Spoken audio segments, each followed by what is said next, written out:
So a package just showed up. I have no idea who it's from, wasn't expecting anything, and this is what it says on the package. And if this is true, I am so excited for what's in here. We're on a mission, and it's not to Mars. Wow. What do we have in here?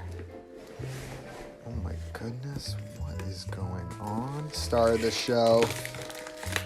The Impossible Burger. So I've heard about this for a while. I know they have them in restaurants, but I have never tried them at home. So this video is not sponsored, but thank you very much, Impossible Burger, for sending me a bunch of swag, a bunch of cool stuff, including this lunchbox, which I'm probably most excited about. I've never had a lunchbox. Got some buns. Of course, I got burgers, a few sauces. So for anyone who doesn't know what the Impossible Burger is, it's pretty much a really cool new invention in the food world where you're taking vegetable products, putting them through a very unique process that includes fermentation and a whole bunch of sciencey stuff, and out comes a product that looks like ground beef, that kind of tastes like ground beef, that cooks up like ground beef, and that is hopefully delicious. So last year they came out with their first version, which I don't think you could even get in stores at the time, maybe Whole Foods, but generally it was carried in just a few restaurants. But they sent me their 2.0 version, which is supposed to be an improved product and even better. So when I got it last night,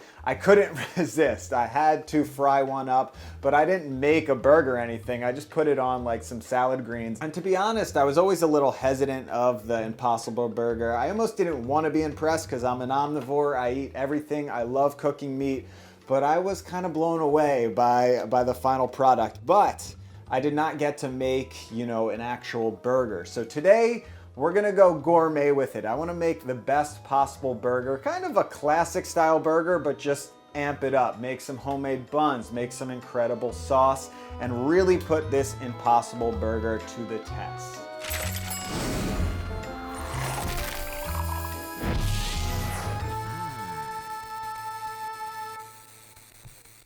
Here you go, break into one of these.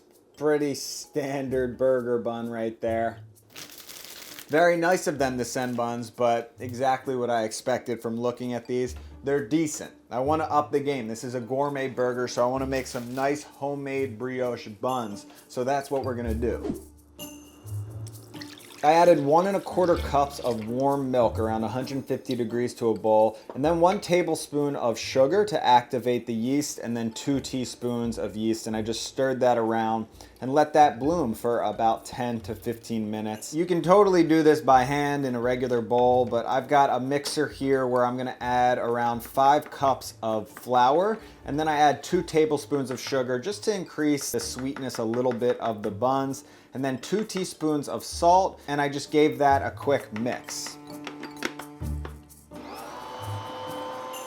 While that's mixing, you can add your bloom yeast, and then I cracked 3 eggs into a bowl and just started adding those to the actual dough mixture until that started to really incorporate and become a dough. Once that's been going for about 2 minutes, because this is brioche dough, we got to start adding in that butter. So I have about ½ a cup of unsalted butter, and this one is cultured, which I do prefer if you can find it. And I just slowly added that in chunks until that fully incorporated in the dough, and just let that mix for another 3 minutes. What I like doing is just turning the mixer off for a second and letting everything relax for about 10 minutes before I do the final mixing. And once it's relaxed for 10 minutes, I'll turn the mixer back on and give it the final mix for around 10 minutes.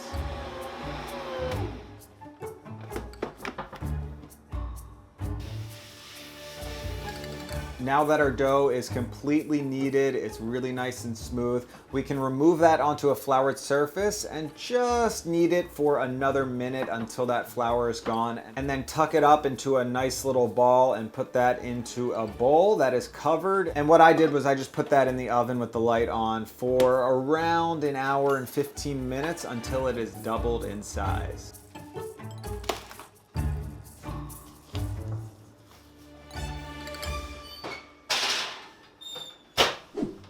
while the dough was relaxing, I figured I would make a burger sauce. Every good burger needs a burger sauce or a secret sauce, whatever you want to call it. And I feel like they all originally come from the classic McDonald's Big Mac sauce, where you have that mixture of all the condiments together. And for this gourmet burger, I'm gonna do the same exact thing, but I'm just gonna be adding some specialized ingredients, you could say. So last night I made a little bit of mayo because I didn't have any in my fridge and I knew I'd be making a burger sauce. So I took 1 egg yolk, stirred that around a little bit, and started incorporating some oil. But this oil was different. It was sunflower oil, mainly because it was the only extra oil I had lying around. But also I thought it would be a really unique mayo flavor, which it was. It tastes very similar to just eating sunflower seeds. To bring together the burger sauce, I had some sweet dill pickles and I just chopped those up super fine, and this to me is like the key ingredient. And then I added a little bit of that sunflower mayo. Impossible Burger actually sent some of this fancy ketchup, so I'm gonna be using a little bit of that. And since it was so hard to remove from the jar, I ended up taking some pickle juice and pouring it into the jar and just mixing that up so I could use that as a liquid.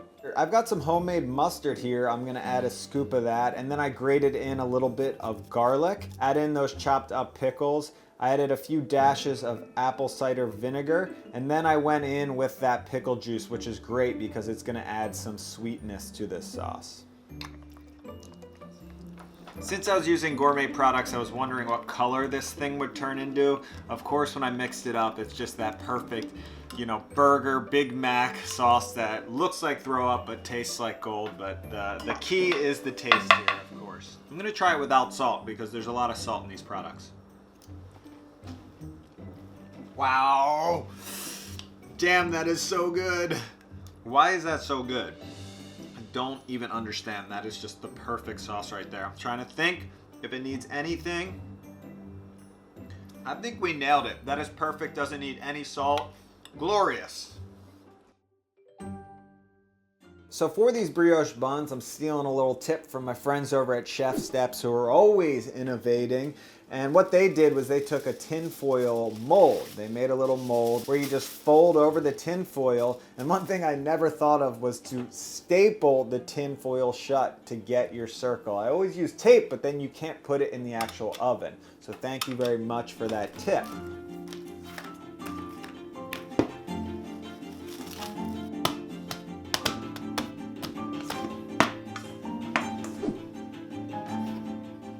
And once your brioche dough is nice and proofed, that's when I started rolling them into little balls. And this technique, might take a little time to get used to, but it's really simple. You're kind of just rolling it into itself and creating tension on the surface until the surface is really nice and tight. And then you just pinch in the seams on the bottom, and then you can just kind of give it a little roll or roll and pull on the table to get these perfect little dough balls. Now take some parchment paper on a baking sheet and place your rings down, and then put your dough balls in between the ring mold. And what they did on Chef Steps as well is they took a bowl and they just pushed down the dough a little bit.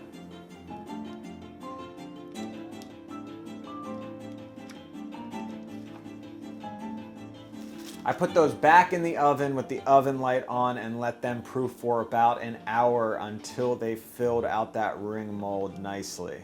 I combined a little bit of milk and 1 egg to create a little wash for the top of these buns and just brush that on, and then of course you gotta hit them with sesame seeds. The sesame brioche bun is definitely the ultimate burger bun.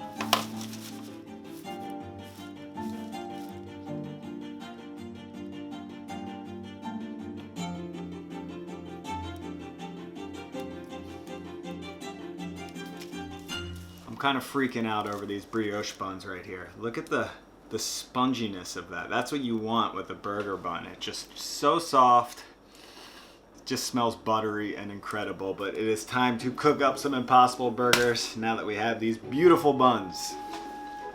So here are the Impossible Burgers 2.0.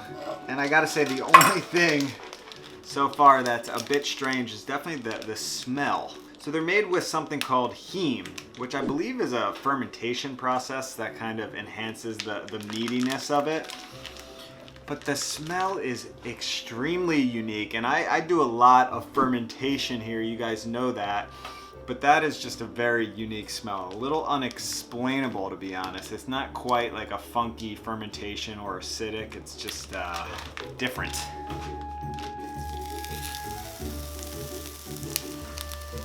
This is what's so crazy about these burgers. They're actually bleeding there. I think they're ready to flip. And then the browning is insane. It looks just like an actual burger. I just realized something, that these burgers are a little bit big for the buns, I would say. And you can form these to whatever size you want. So I'm actually gonna make a little thicker of a burger by just forming it a little tighter and then cook 2 more.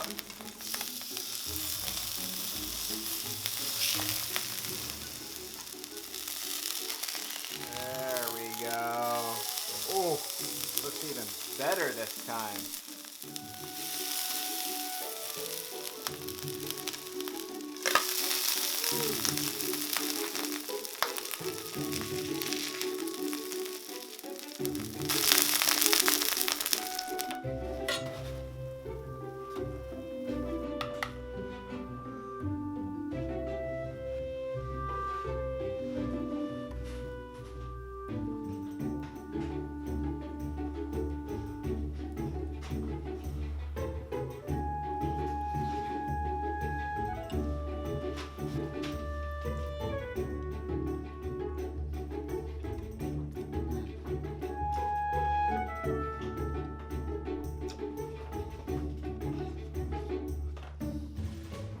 Okay, I've made a lot of burgers in my life, but this, you know, ground beef or Impossible Burger, I think just with the brioche, the sauce, best burger I've ever had. Just a perfect combination. Reminds you of like a classic American burger, that fast food feel, but just more gourmet. It's definitely hard to explain the actual flavor of the burger. Doesn't taste 100% like ground beef, but it's very close, but it has its own feel. And to be honest, I actually like the taste of it. When it comes to ground meat, I would actually prefer like a ground lamb or even a pork. I think it's just more flavor than beef. So it's not that big of a loss when I remove the ground beef out of the equation. And this just does a great job replacing it. This is something I could totally get down with.